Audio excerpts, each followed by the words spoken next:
Hey, my friends, it's me, Tara Rayburn, with Virtually Simple Strategies.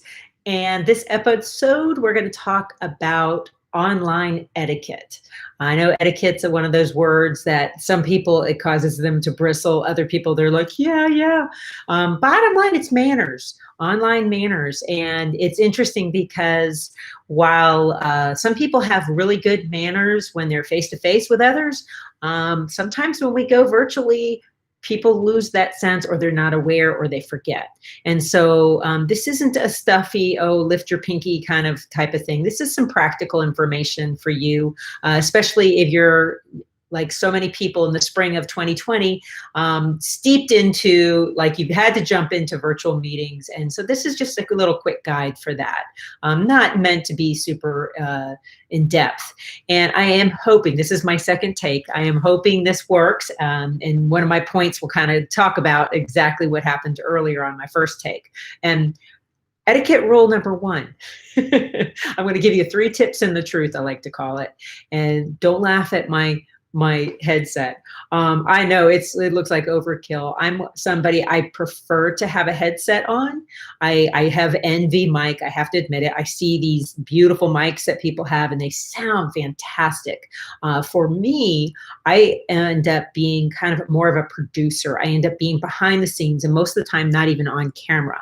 And like so many of us, I am at home. I am working out of my house, and therefore there's a lot of sounds going on, and it's easy for me to kind of get squirreled away and distracted. So when I have these headsets on, this is more for me to be able to not have to hear the sounds around me. And this mic is a little bit better. Earlier, when I did my first take of this episode, I had my smaller headset on, and so this first topic of your mic choice, there's pros and cons to each one. Those beautiful, beautiful mics that we see, and it looks like a radio station, they're fantastic. They really are. They're great. You can make them very directional, but they do cost. There's quite a cost. And you also need to have a setup where you're set up there all the time. This setup right here, I changed my setup. So I moved to different locations. And yes, some of those mics you can change with vice clips and things like that, but I'm more mobile than that. And during my sessions with people, my meetings that I'm helping people with, I am also very mobile a lot of times. And sometimes I even have to take the headset off. Again, a lot of times I'm not on camera. I've usually got another computer going so I can be monitoring something. I have it a little bit farther away because my internet is kind of squirrely. And so therefore I'm back and forth and all kinds of things. This particular headset has a very long cord, and so I can kind of get around and do some of the things I need to do. And I'm also oftentimes standing. Right now I'm sitting just because I'm using a different computer than I normally use in this setup. So the mics, let's go into some of those details. So if you're just starting off and you're using your basic mic on your computer, the good part is it's cheap, it's built in, it's there. It's pretty easy peasy. The detracting side, and the part that makes it difficult as far as when etiquette is concerned, is sometimes you have people that are soft talkers and they don't talk very loud, and therefore it's hard to get them on, get their sound up. You know, people can do post-production things, but it's difficult. And then you have the opposite problem where, well, with let's stick with that mic. Your mic on your computer, you're also going to get ambient sounds. For me, that's not good. I have dogs. I'm at home. I'm not in a studio, so I've got a lot of ambient sounds. I'm sure you don't want to hear my dog snoring the whole time. So if I used my computer sound, it'd be very detracting and distracting. And we don't want to do that when we're in a meeting, especially if we're hosting. So the headset mic, so that's the third category, and I like them a lot. I just do. Like I said, this cuts out a lot of that ambient noise. For me, the mic is still going to pick up noise for people who are in the audience or listening. But for me, I really, I don't know, I'm old school. I was a radio and television major and a defense information school graduate. And so I kind of like the feel of wearing a headset and that whole deal, feeling like a producer. But more importantly, I feel like I get a cleaner sound, because again, I'm not tied to one spot like you are with a mic that's attached to your stand or your table. And I also don't have to worry about all the ambient sounds or leaning into my computer. I can kind of be back over here. I mean, granted, that messes with your video, which is our next topic. But one thing to be very aware of when you have a headset mic, if you are doing a long segment, like I've been involved in meetings that are all day meetings, and we have to be able to drink water, panelists, or sometimes it's more of a low key thing. Like even on talk shows, you see people pick up a glass of water. And so, listen when you're drinking. If you're a loud swallower like I am,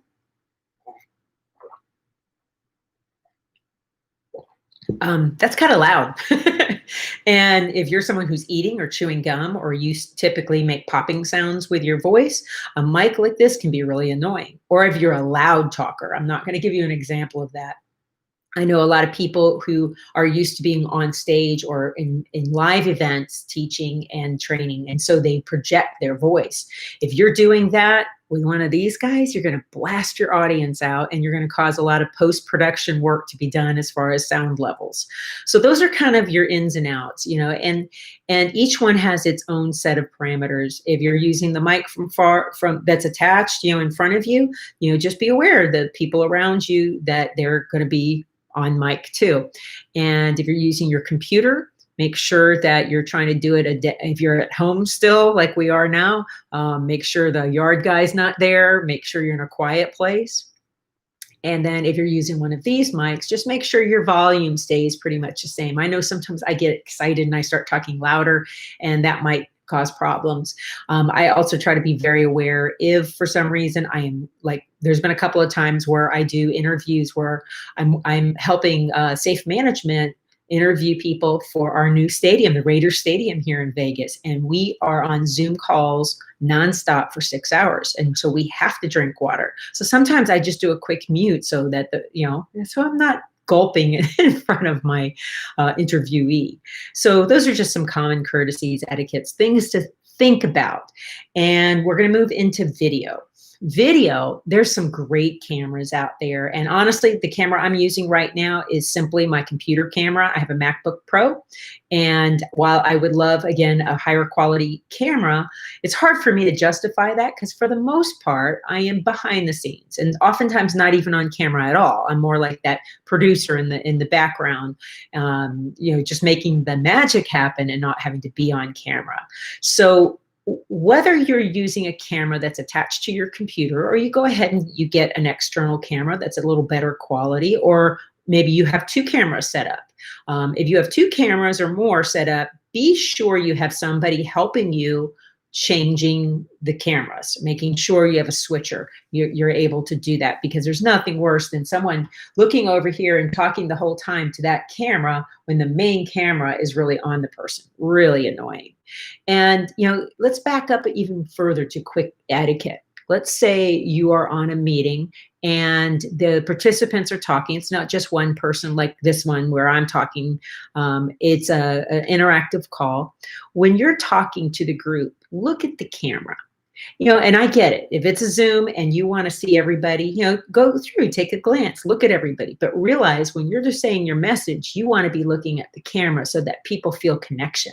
They feel like you're speaking to them rather than you're speaking to this group over here, or that you're looking at a camera over here that's really not even engaged in live yet. So does that make sense? I hope it does. It seems simple, but people don't always think about this. And it is hard. I always explain to when I'm interviewing people, especially if I have to record answers while they're being interviewed, I let them know, hey, I'm going to be looking down. I actually am typing in your answers, and I don't want you to think I'm not paying attention. I'm really engaged. I'm here for you, but I have to type this in. I let them know that. That's just a common courtesy, but people don't think about it.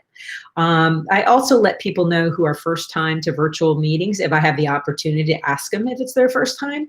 I explain to them the difference between looking at the camera and looking at the screen, and why that makes a difference sometimes if you're trying to convey something more important or really important. So those are some simple things. Oh, one last pet peeve. I'm sorry. It is etiquette. It is just plain common courtesy.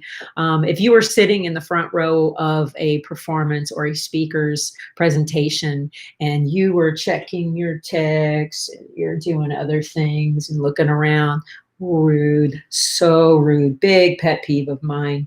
And most people want to feel like if you're there to listen, if you're there to participate, then do it. Don't be doing something else. So if it cannot be helped, if you are absolutely starving and you need to eat, shut your video off, mute it, do what you have to do.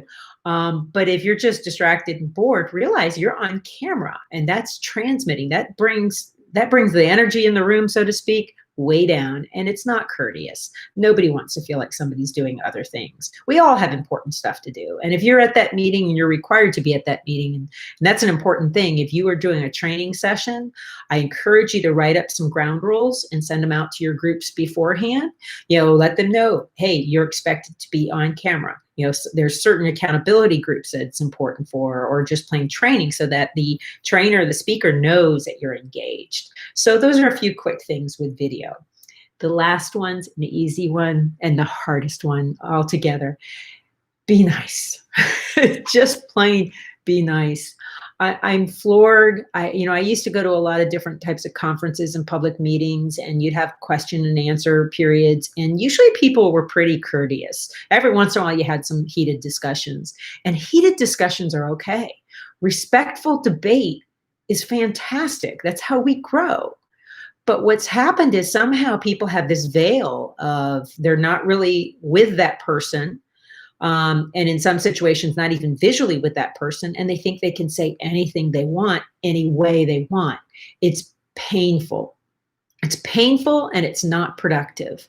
And in this day and age, with differences in politics and religion and race, nothing gets accomplished. There's some things. My stable connection is dying, so I'm gonna wind this up really fast. I think I'm gonna be okay with this. Just common courtesy. Be nice, play nice. Let's make this world a better place, not a more destructive and divided place. Finally, your truth. I've given you 3 tips, and now your truth. And the truth being that something's going to happen. Things are going to change. Boy, are they changing ever. And having a plan B is always great, but sometimes even that one falls through. So the more that we can just know, you know what? Chances are the software is going to change. Chances are my internet connection, and that's what happened to me earlier. The whole second half of my live stream went away, and that's the challenge of doing live streams. I'm hoping this one's intact, and I just did what I believe we shouldn't do, but I'm going to turn it around. And when you do have a glitch, when something goes wrong, think in advance the theme that either your meeting is, or your discussion, or your training is, and see if you can tie that into a learning point. Because my final learning point is to be flexible, and to, rather than point out your flaws and go, oh man, I'm not used to doing this, simply say, hey, wow, what a great example of being flexible. What a great example of having a plan B. If my computer dies, I have my phone ready. I can jump on. Does it look as good? No, but it's better than letting a meeting completely drop and fall through the cracks. Is my internet not great? Well, I'm going to re-record, or I'm going to tell my listeners, hey, if we drop, I'm going to jump back on and talk to you. So there you have it.